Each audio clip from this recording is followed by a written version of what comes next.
ذکر کی عظمت اور فضیلت یہ ہے کہ جو مجالس ذکر ہیں، وہ مجالس جس میں شرعی علوم کو بیان کیا جا رہا ہے، جو علماء کی مجالس ہیں جن میں وعظ ہے، نصیحت ہے، اللہ تعالیٰ کے بارے میں تلقین ہے، ان مجالس کی شان یہ ہے، ان کی عظمت یہ ہے کہ نبی کریم صلی اللہ علیہ وسلم نے فرمایا کہ لا يقعد قوم يذكرون اللہ عز وجل الا حفتهم الملائکہ، لوگ کہیں پر اللہ سبحانہ و تعالیٰ کا ذکر کرنے کے لیے بیٹھتے نہیں ہیں مگر یہ کہ ان کی مجلس کو فرشتے آ کر گھیر لیتے ہیں۔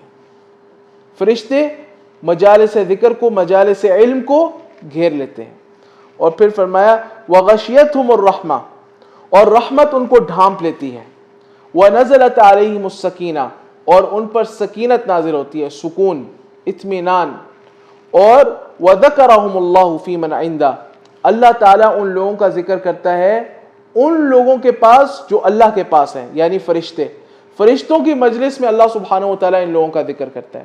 گویا کہ مجالس ذکر میں شریک ہونے والے لوگوں کو 4 انعامات ایسے ملتے ہیں جو دنیا و ما فیہا سے زیادہ قیمتی ہیں۔